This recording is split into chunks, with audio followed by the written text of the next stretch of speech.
Heating bills hit $400 last month for families across 12 states, and it's about to get worse. Right now, Boston is sitting colder than Anchorage, Alaska, and somehow models keep missing this pattern. Wind chills are about to crash to 30 below zero across the Northeast by Saturday morning, with 2 more Clipper systems lined up back-to-back ready to slam the East Coast hard. But here's the part that has me low-key freaking out on the models right now. They've been wrong 3 straight times predicting warm-up. And if they're wrong again, February stays brutal through the 28th. Drop your city in the comments right now, because I'm covering over 100 cities today, and the Euro just shifted tracks again about 3 hours ago. You do not want to miss yours. Tom Hadley here, and look, I've been tracking weather patterns for 10 years, but this February is different. Models correcting colder and snowier every single run, and it's honestly kind of nuts. What we're seeing is a classic ridge west trough east pattern that refuses to break down. Short waves working through, dumping snow on the same areas over and over like clockwork. And here's the kicker. North Carolina just saw their 3rd snow event in 2 weeks. When does that happen in the South? This is not normal winter behavior, folks. Before we dive into cities, let me be real with you. If there's a region I don't cover, drop it below. I read every comment, and I'll get back within the hour, I promise. All right, here's the setup, and this is critical. The West has been boring under a massive ridge, nothing happening for weeks, while the East getting absolutely hammered repeatedly. Look at the alerts map, almost nothing west of this line for weeks now. But the East absolutely lit up with winter weather advisories and extreme cold watches everywhere you look. Parts of the Northeast under extreme cold watches for tomorrow. We're talking wind chills that put you at genuine risk. Mid-Atlantic and Ohio Valley under cold air advisories across the board. Winter weather advisories stretching from the Great Lakes through Ohio into West Virginia and down into the North Carolina mountains. A couple inches of snow plus ice downwind of the lakes. A clipper diving in bringing light to moderate snow. Western slopes of the Appalachians seeing appreciable accumulations. And then we've got wind problems coming Friday night that I need you to hear. Friday night into Saturday, we've got big problems with wind. Mid-Atlantic and eastern slopes of the Appalachians could see damaging gusts, potentially over 50 miles per hour in exposed areas. I'm not exaggerating. Piedmont sections of Virginia and North Carolina going to be very windy Saturday. You could even see some wind damage with these gusts. Secure loose objects today, not tomorrow, folks. Now let me show you the jet stream pattern, because by Friday morning you can see it crystal clear. Ridge across the west, trough in the east. How many times have we seen this exact setup? This particular pattern right here allows for short waves to work through and dive down, bringing clipper after clipper.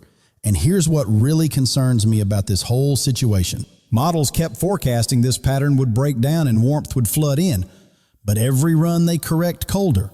Every run they add more snow potential. I'm not making this up, y'all.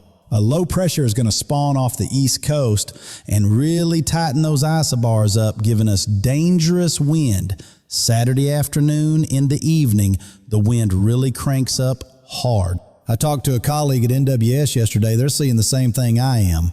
Forecast models reverting colder on every update. This has huge implications for late February, folks. If this pattern persists, and I'm betting it does, we could see more snow events for the East through the end of the month, maybe even into early March. No cap. All right, let's hit the cities, and I'm going to move fast because I know that's why most of y'all clicked, starting with the Northeast, where tomorrow is going to be brutally cold and potentially dangerous. New York City, you're sitting at 30 and 18 with light snow possible early, then bitterly cold with dangerous wind chills. All 5 boroughs, Brooklyn, Queens, the Bronx, Manhattan, Staten Island, locked in the freeze. Boston at 30 and 15, very cold with snow squalls likely, wind chills making it feel like 5 below. You step outside and it just hits you in the face. Worcester, same brutal range. Philadelphia, you're at 35 and 20, cold surge with possible light snow and wintry mix. Allentown, 38 and 20. Reading, 40 and 22. Eastern Pennsylvania, all locked in this cold outbreak. DC at 40 and 24, cold Arctic with light snow and squalls possible. Baltimore 38 and 22, cold outbreak. The whole DMV area frigid tomorrow with dangerous wind chills coming in.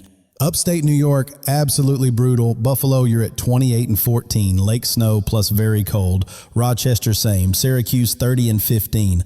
Lake effect possible. Y'all built different up there, I know. Now check this temperature spread that's absolutely wild to me. Boston at 30, while Miami is at 76. That's a 46-degree difference across one country. Let that sink in. That massive temperature gradient is literally the engine driving these clipper systems one after another. The atmosphere trying to balance itself, and spoiler alert, it ain't done yet, folks. And here's what no one else is talking about that really keeps me up at night analyzing these patterns. The economic impact of what we're seeing right now with this relentless cold. I got a message yesterday from a viewer in Michigan. Her heating bill last month was $380. Normally, it's around $150. That's more than double what she usually pays. That's one family times millions across the cold belt. This pattern isn't just uncomfortable, it's economically devastating for a lot of folks trying to pay these heating bills right now. Great Lakes region, dangerously cold. Chicago, you're at 28 and 12. Very cold Arctic air with light lake effect snow and squalls. Detroit, 28 and 10, extreme cold with lake snow coming in.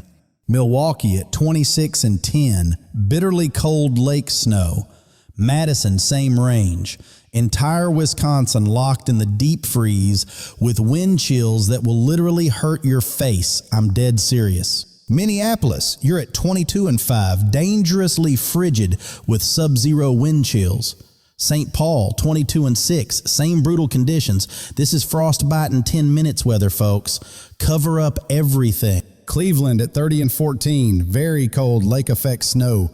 Akron, Canton, Youngstown, all 32 and 16 to 18, frigid with possible accumulations. Toledo, 28 and 12, locked in dangerous cold. Ohio Valley, Columbus, you're at 32 and 18, frigid, possible snow showers. Cincinnati, 38 and 20, Dayton, 35 and 18. The whole I-71 corridor locked in cold right now. Indianapolis at 32 and 16, dangerously cold wind chills low. Fort Wayne, 30 and 14. South Bend, 30 and 15, frigid. Northern Indiana seeing the worst of it, like usual. Quick question for y'all. Are you seeing snow yet where you are? Drop your city and current conditions right now in the comments because I'm tracking real-time ground truth here. Mid-Atlantic and Southeast, Charlotte, you're at 48 and 28, cool with light wintry chance fading. Raleigh, 52 and 32, Durham, same. Greensboro, 50 and 30, Winston-Salem, same range. The North Carolina Piedmont, moderating, but mountains getting hit hard. Asheville and higher elevations seeing appreciable snow right now. Western slopes of the Blue Ridge piling up accumulations as we speak. Virginia cities. Richmond, you're at 48 and 32. Norfolk, Virginia Beach, Chesapeake, all 48 and 32. Cold but not dangerous. The whole Tidewater region catching a break finally after last week. Atlanta at 52 and 32 above normal chill. Birmingham 52 and 32. Montgomery 55 and 35. Alabama City's cool but recovering nicely from that earlier freeze event that shocked everybody. Now here's what just came in on the overnight Euro run, and this is wild. The pattern we thought would break down around the 15th is now showing persistence, like it's not budging. What does that mean? More clipper systems, more cold shots, more snow potential for the east. And if you're in the snow belt, you need to pay attention to this development right now. The GFS wants to break the pattern down faster. The Euro says not so fast. And historically, when they disagree like this, the Euro wins. So I'm leaning Euro on this call, folks. If I'm wrong and warmth floods in by the 15th, call me out in the comments. But I'm putting my forecast out there. This pattern has serious staying power through month end. South and Gulf Coast Florida wild. Miami, you're at 76 and 66 warm tropical. Tampa 70 and 56. Orlando similar. Jacksonville 62 and 44. Mild after those freeze scares last weekend. Gulf City's New Orleans at 62 and 48 mild. Baton Rouge, same. Mobile, 58 and 40. Pensacola, similar. Lafayette, 60 and 42. The Louisiana coast, moderate temperatures right now. Texas Triangle, Houston, you're at 58 and 42, cool, mild, dry. Dallas, 52 and 32, chilly, no major precip. Fort Worth, 54 and 34. The DFW Metro, cool but manageable, folks. Oklahoma City at 48 and 28, cool, transitional. Tulsa, same. Plain states, Kansas City, 38 and 22, cold. Wichita, 42 and 22. Kansas, locked in chill right now. Nebraska, Omaha, you're at 35 and 18, cold. Lincoln, 36 and 18. Dakota's brutal. Sioux Falls, 25 and 8, bitterly cold. Fargo, 20 and 0, extreme cold. These are genuinely dangerous temps. Take a breath, y'all. We're about halfway through. How we doing down there in the comments? Has your city come up yet? Drop it below if I haven't hit yours yet. Mountain West, Denver, you're at 48 and 26, cool with mountain snow nearby possible. Colorado Springs, 46 and 22. Aurora, 46 and 24. Front Range, moderate temperatures overall. Southwest, warm and dry. Phoenix at 72 and 50. Tucson, 70 and 46. Mesa, Scottsdale, Gilbert, all low 70s. Arizona Metro, absolutely perfect weather right now while the east freezes. Nevada, Las Vegas, Henderson, North Las Vegas, all 62 and 42. Reno, 45 and 28. Cooler mountains. California, absolutely gorgeous across the board right now. Living your best life out west. LA at 70 and 52, mild, sunny. San Diego, 68 and 52, pleasant, dry. Orange County, Anaheim, Santa Ana, both 70 and 52. SoCal, just perfect right now. Bay Area, San Francisco at 60 and 48, mild, foggy. Oakland, 60 and 46. San Jose, 62 and 46. Central Valley, Sacramento, Fresno, Bakersfield, all low 60s, mild across the board. Pacific Northwest, Seattle at 52 and 42, rainy, no, low-level snow. Portland, Oregon, 52 and 40, wet. The I-5 corridor, rainy but mild, temperatures throughout, typical winter for you guys. For detailed city breakdowns, I've got over 150 cities in the description. Find yours and drop questions below. I answer every single one, I promise you. No joke. Now here's the timeline for the next 72 hours, and this is where you need to pay close attention. Today, Thursday, Clipper moves through bringing light snow to the east as we speak. Tonight into tomorrow, Friday morning, the snow continues. Great Lakes, Ohio Valley seeing accumulations. Downwind lake effect enhancement pumps totals up in the usual suspect areas like Erie and Buffalo. Friday afternoon, the system pushes offshore, but here's where it gets interesting. Low pressure develops off the coast and starts cranking up like a bomb. You can see it on the models. Look at this pressure drop down to the 970s. Friday night into Saturday morning, isobars tighten dramatically. Wind really picks up across the mid-Atlantic and eastern slopes. This is serious. Saturday afternoon, the wind peaks. Piedmont, Virginia, North Carolina could see scattered power outages from this wind. This is not just breezy. This is legitimately strong wind that can cause damage. Saturday night into Sunday, the wind finally relaxes, but the cold settles in hard. Sunday morning, some of the coldest temps of the winter from many locations across the northern tier. Now let me show you what's setting up for late February, because this is where the models keep flip-flopping and why I think they're consistently wrong. This pattern right here. Around the 15th through 18th models have been forecasting a pattern breakdown. Warmth flooding in, ridge building east. We've seen this exact forecast before 3 times already this month. Every time they forecast it, every time it doesn't happen, the pattern corrects back colder. And here's why I think this time is absolutely no different, folks. Pay attention to this.